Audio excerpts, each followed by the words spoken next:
Welcome to my channel. এই ভিডিওতে শিখব বার্নস ট্রুফলের প্রবলেম 21 to 26। আর আলোচনা শুরু করার আগে যদি চ্যানেলটাকে সাবস্ক্রাইব না করে থাকেন এখনই করার আমন্ত্রণ রইল। Your subscription is my inspiration. Thanks for subscribing. 22 বার্নস ট্রুফলের প্রবলেম 21 to 26 এই প্রবলেমগুলোতে আলোচনা করা আছে কন্ডিশনাল সেন্টেন্স। তা কন্ডিশনাল সেন্টেন্স কি? কন্ডিশন অর্থ শর্তযুক্ত সেন্টেন্স। যেমন কি এই সেন্টেন্সটা দেখি যে if you come I will go. তাহলে if you come I will go, যদি তুমি আসো তাহলে আমি যাব। এখানে আমার যাওয়াটা নির্ভর করছে তার আসার উপর। সে যদি না আসে তাহলে আমরা সে যদি না আসে তাহলে আমি যাব না। তাহলে আমার যাওয়াটা নির্ভর করছে তার আসার উপর। এই যে এটাই শর্ত, অর্থাৎ কোনো কিছু কাজ সংগঠিত হবে কিনা তা নির্ভর করবে অন্য কাজের উপরে। এটা হলো শর্তযুক্ত সেন্টেন্স। তাহলে এক্ষেত্রে এটা complex sentence. Conditional sentence complex sentence হয় আর সাধারণত ইফ দ্বারা যুক্ত থাকে। ইফ দ্বারা শর্ত বোঝাবে, ইফ দ্বারা একটা ক্লজ থাকবে আর পরবর্তীতে একটা ক্লজ হবে। এই ক্লজটার উপরে নির্ভর করবে এই পাশের ক্লজটা কোন টেন্সে হবে। তাহলে এই ক্ষেত্রে ইফ যুক্ত আমরা এই কন্ডিশনাল সেন্টেন্স 5 থেকে আমরা শুরু করি, অর্থাৎ অনেক ছোটো ক্লাস থেকে শিখেছি যে কন্ডিশনাল সেন্টেন্স 3 প্রকার, যে ফার্স্ট কন্ডিশনাল, সেকেন্ড কন্ডিশনাল এবং থার্ড কন্ডিশনাল।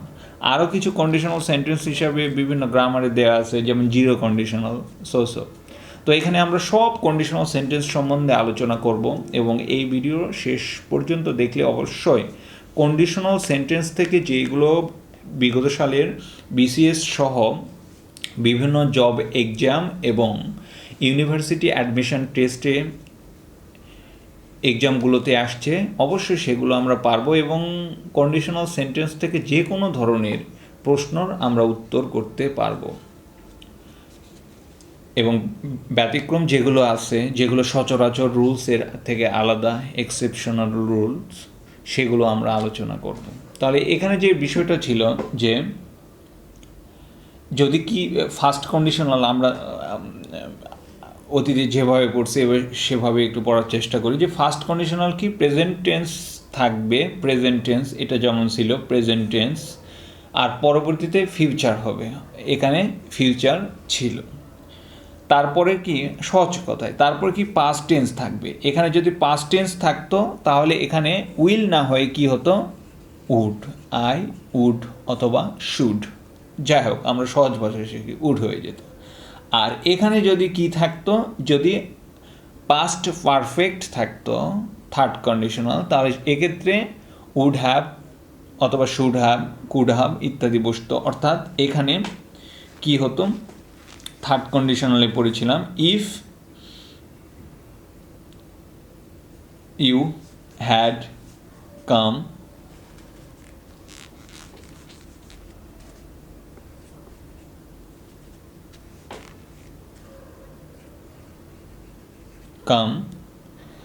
আই উডের সঙ্গে একটা হ্যাভ বসতো। আর আমরা আগেই শিখেছি আমার এই রুলসগুলো ব্যালেন্স টুপলে অন্যান্য প্রবলেম যদি আমরা আগে শিখেছি হ্যাবের পরে কি বসে, এগুলো যদি আপনারা আগের প্রবলেমগুলো না দেখে থাকেন বা পরের প্রবলেমগুলো অবশ্যই দেখবেন। প্রত্যেক প্রবলেমই কিন্তু সম্পর্কযুক্ত, একটার সঙ্গে আর একটা লিঙ্ক রয়েছে।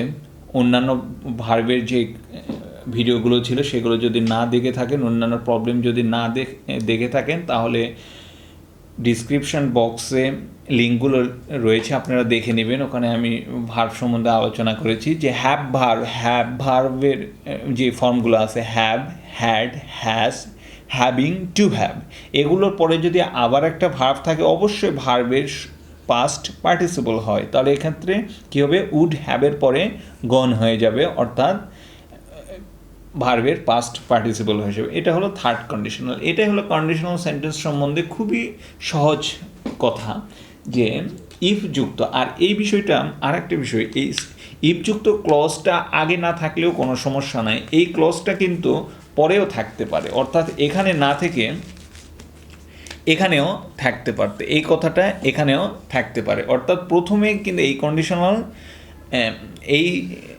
ক্লজটা অর্থাৎ এই অংশটা সেন্টেন্সের থাকতে পারতো, আর পরবর্তী ইফযুক্ত যে ক্লজটা এই ক্লজটা পরে থাকতে পারতো, এখানে কোনো সমস্যা নেই।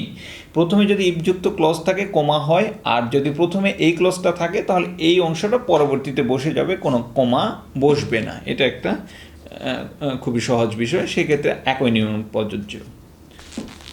তাহলে এখানে আমরা একটু বিস্তারিত আলোচনা করব যে তাহলে এখানে প্রেজেন্ট টেন্স যদি থাকে তাহলে ফিউচার কি আমরা উইল বা শ্যাল বোঝাতে পারি। মডেল ভার্বও বসতে পারে। মডেল ভার্বের যদি ভিডিওটা না দেখে থাকেন অবশ্যই ডিসক্রিপশানে লিঙ্ক রয়েছে, আপনারা দেখে নেবেন। মডেল ভার্ব ইউনিভার্সিটি অ্যাডমিশন সহ চাকরি যে কোনো পরীক্ষার জন্য ভেরি ভেরি ইম্পর্টেন্ট, ও মডেল ভার্বের বৈশিষ্ট্যগুলো দেখে নেবেন। মডেল ভার্ব কোনগুলো?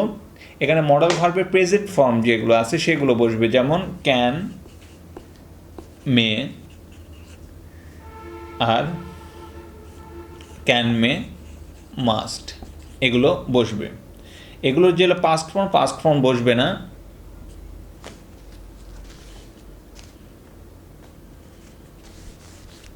যেমন can, may, must. Modal verb বলতে এগুলো বোঝাচ্ছি। মডেল ভার্ব, এটা মডেল ভার্বের আলোচনা করেছি, যেটা বর্তমান এবং ভবিষ্যৎ দুটো অর্থ প্রদান করে। তাহলে মডেল ভার্বের প্রেজেন্ট ফর্ম যেগুলো সেগুলো বসবে। তারপরে এগুলোর পরে অর্থাৎ আর একটা যেটা বলেছিলাম যে উইল, শ্যাল, এগুলো তো একা কখনোই বসতে পারে না, এরপরে একটা ভার্ব লাগে। আর ভার্বের কোন ফর্ম বসে? অবশ্যই ভার্ব ওয়ার্ড অর্থাৎ ভার্বের বেস ফর্ম বসবে। এখানে পাস্ট ফর্ম কিন্তু বসবে না, কারণ মডেল ভার্ব বা বের পরে সবসময় ভার্বের বেস ফর্ম বসে। এটা একটা বিষয়। আর একটা বিষয় ছিল যে এই পাশেও প্রেজেন্ট হতে পারে। এটা কোন ক্ষেত্রে হতে পারে এটা আমি একটু লাস্টে আলোচনা করতেছি, যে কোন ক্ষেত্রে হতে পারে। এটা হলো ভেরি ভেরি ইম্পর্টেন্ট, যে দুই পাশেই প্রেজেন্ট হবে ইফযুক্ত সেন্টেন্সের অর্থাৎ কন্ডিশনাল সেন্টেন্সের। আর একটা কি ছিল? পাস্ট টেন্সের ক্ষেত্রে। এখানে যদি পাস্ট থাকে তাহলে এখানে কি হবে? কুড অথবা শুড। উচিত বুঝালে তাহলে শুড হতে পারে, আর সাধারণত সব ক্ষেত্রেই বেশিরভাগ ক্ষেত্রে উড বসে। আর ক্যান কখন বসে? যদি সামর্থ্য বোঝায়। মে কখন বসে? সম্ভাবনা, যে আই মে গো, আমি যেতেও পারি নাও যেতে পারি। আই ক্যান গো, আমার যাওয়ার মতো সামর্থ্য রয়েছে, আমার সেই পর্যাপ্ত পরিমাণের অর্থ রয়েছে, আই ক্যান গো, আমি যেতেই পারি। আর আই মাস্ট গো, আমি অবশ্যই যাব, এটা মাস্ট। এই অর্থগুলো অনুযায়ীও কিন্তু কন্ডিশনাল সেন্টেন্স গুরুত্ব দিতে হয়। কারণ যদি মেও থাকে, মাস্টও থাকে, ক্যানও থাকে, সেক্ষেত্রে আমরা কোনটা করব? অর্থ অনুযায়ী। সামর্থ্য বোঝালে আমরা ক্যান করব, আর সম্ভাবনা বুঝাইলে আই মে গো, আমি যেতেও পারি নাও যেতে পারি। এক্ষেত্রে মে আর মাস্ট। অবশ্যই যদি যাওয়ার অর্থ কোনো প্রদান করে তাহলে মাস্ট বসবে। আর এক্ষেত্রে কি হবে? যে এখানে ক্যানের ক্ষেত্রে কুড হতে পারে, উইলের হবে না, উড বসবে, শুড বসবে এবং মাইট বসতে পারে। এখানে মাস্ট বসার কোনো সুযোগ নেই। তারপরে ভার্বের বেস ফর্ম, এই ক্ষেত্রে ভার্বের বেস ফর্ম বসে যদি এটা পাস্ট টেন্স হয়। যেমন যে সেন্টেন্সটা লিখেছিলাম সেই সেন্টেন্সটা যদি আবার আমি লিখি তাহলে কীরকম হবে? যে প্রথমে লিখেছিলাম ইফ ইউ কাম, ছোট একটা সেন্টেন্স, সেই জন্য এটা আমি বেছে নিয়েছি। এখানে যে কোনো অর্থ অনুযায়ী যে কোনো কিছু বসতে পারে, যে কোনো সেন্টেন্স হতে পারে। If you come, I will, I শ্যালও বসাতে পারি। এখন আই শ্যাল আর উইলে যে ব্যবহার এটা ধরা হয় না, উইল সব ক্ষেত্রে এখন বসে।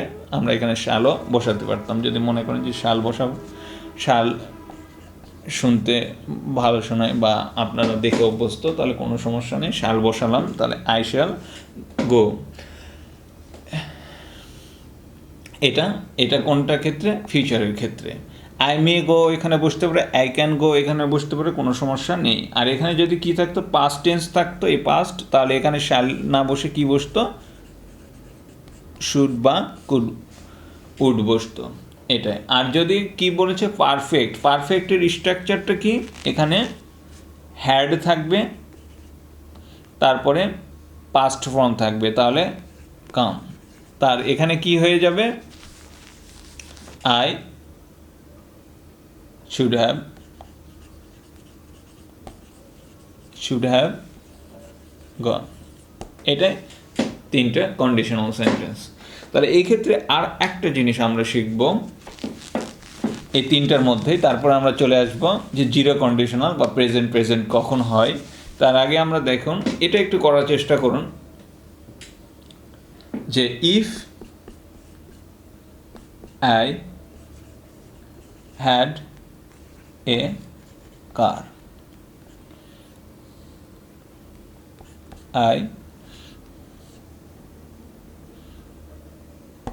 এখানে অপশন ছিল ড্রাইভ অথবা উড ড্রাইভ অথবা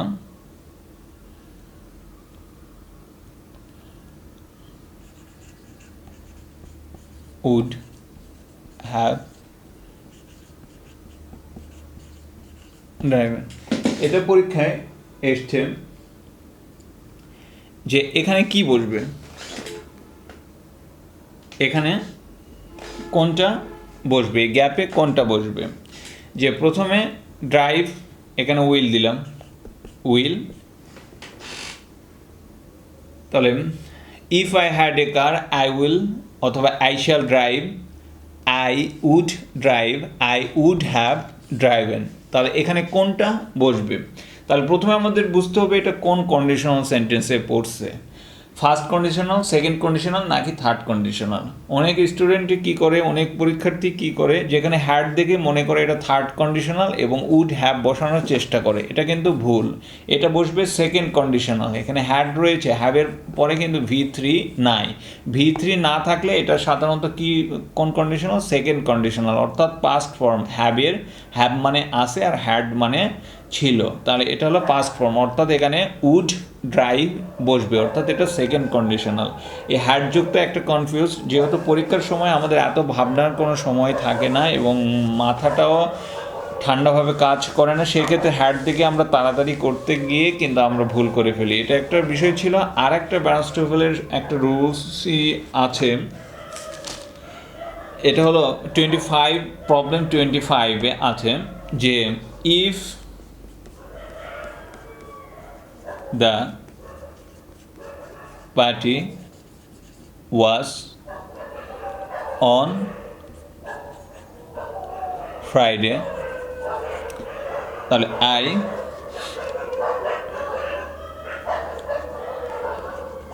we could go। যদি তো পার্টি হতো কি বারে, শুক্রবারে, if the party was on Friday we could go, এই সেন্টেন্সটা সঠিক না ভুল। এখানে সাধারণ দৃষ্টিতে দেখলে পাস্ট ঠিক আছে, সঠিক হওয়ারই কথা ছিল, কিন্তু এই সেন্টেন্সটা ভুল, কারণ কন্ডিশনাল সেন্টেন্সের ক্ষেত্রে কখনোই ওয়াজ বসে না, সব সময় কি বসে, ওয়ার বসে। এখানে পার্টি থার্ড পারসন সিঙ্গুলার নম্বর ছিল, ওয়াজ বসার কথা ছিল, কিন্তু এই কন্ডিশনাল সেন্টেন্সের ক্ষেত্রে এটা একটা ব্যতিক্রম, সবসময় ব্যতিক্রমভাবে কি বসে, এখানে ওয়াজের ব্যবহার কখনোই বসবে না, সব ক্ষেত্রে ওয়ারের ব্যবহার বসবে। এটা 25-এ আলোচনা, প্রবলেম 25-এ আলোচনা করা আছে। ভেরি ভেরি ইম্পর্টেন্ট একটা বিষয়, যে কখনোই ওয়াজ বসাবেন না কন্ডিশনাল সেন্টেন্সের ক্ষেত্রে, সবসময় ওয়ার বসবে। আর 26-এ যেটা ছিল, তারপরে আমরা চলে আসবো present zero conditional, very very important, কখন বসে। প্রেজেন্ট এটার ক্ষেত্রে ছিল 26-এ আনলেসের ব্যবহার। আনলেস অর্থ কি, আনলেস অর্থ যদি না, কি আনলেস অর্থ যদি না। তাহলে এক্ষেত্রে একটা সেন্টেন্স যেমন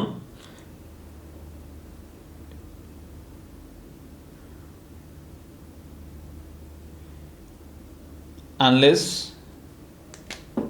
যদি না, এক্ষেত্রে আমাদের মনে রাখতে হবে যে আনলেস যেহেতু নেগেটিভ একটা কথা, সেহেতু আনলেসের পূর্বে একটা ক্লজ থাকবে, অর্থাৎ সেন্টেন্সের অংশ থাকবে। ক্লজ অর্থ একটা শব্দ সমষ্টি যার মধ্যে ফাইনাইট ভার্ব থাকবে, অর্থাৎ এখানে কমপ্লেক্স সেন্টেন্সের ক্ষেত্রে এখানে সাবজেক্ট ভার্ব থাকবে, আনলেসের পরেও সাবজেক্ট ভার্ব থাকবে। আনলেসের পরে আমরা সবসময় কী রাখার চেষ্টা করবো, অ্যাফার্মেটিভ, নেগেটিভ কোনো ওয়ার্ড বসাবো না, যেহেতু এখানে আনলেসের ক্ষেত্রে যদি না আসেই। তাহলে এখানে যেই ইয়েটা ছিল, উদাহরণটা ছিল যে লিজা, ধরে নিলাম Liza won't return,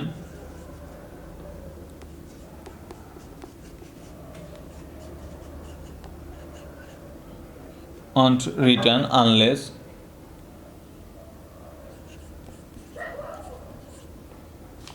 she gets a scholarship।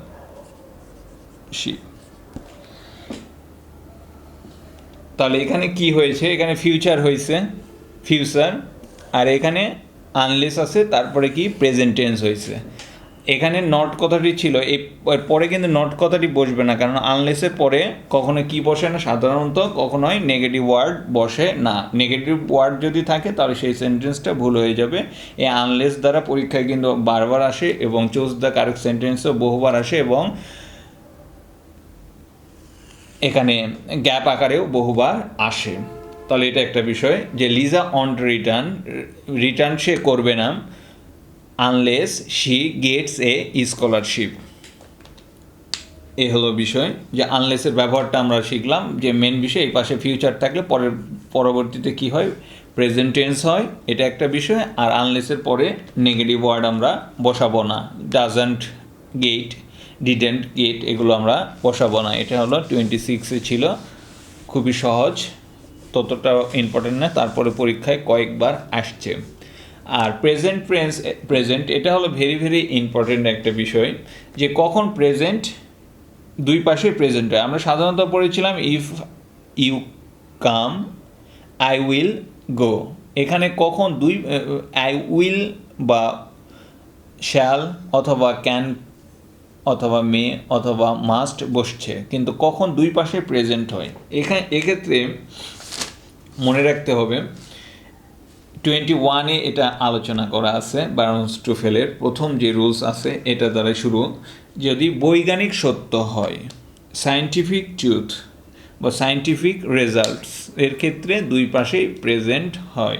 যেমন আমরা আগে টেন্সের ক্ষেত্রে পড়েছিলাম যে প্রেজেন্ট টেন্স কখন হয়, যদি বৈজ্ঞানিক সত্য হয়, চিরন্তন সত্য হয়, অভ্যাসগত সত্য হয়, তাহলে সেক্ষেত্রে প্রেজেন্ট ইনডিফিনিট টেন্স হয়। এক্ষেত্রে কন্ডিশনাল সেন্টেন্সের ক্ষেত্রেও অনুরূপ, যে কখন কখন এখানে শুধু চিরন্তন যে সত্যটা নয়, এখানে আছে অ্যাবসলিউট আর সায়েন্টিফিক রেজাল্টের ক্ষেত্রে দুই পাশেই প্রেজেন্ট হয়। সায়েন্টিফিক রেজাল্ট কীরকম, যদি আমরা কোনো পানি ফ্রিজে রাখি তাহলে পানিটা বরফ খণ্ডে রূপান্তরিত হয়, বা কোনো পানিকে যদি আমরা বয়েল করি তাহলে সেই পানিটা কিন্তু বাষ্পে পরিণত হয়। এটা কিন্তু বৈজ্ঞানিক একটা সত্য।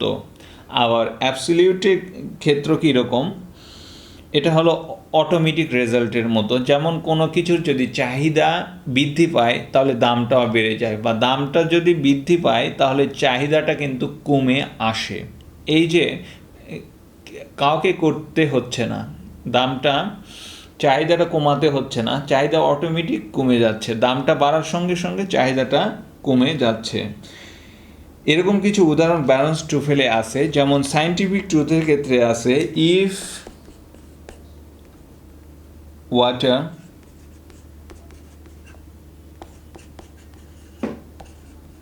ফ্রিজেস, তাহলে কি হয়ে যাবে, ইট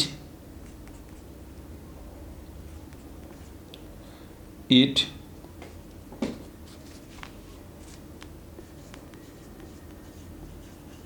become আমরা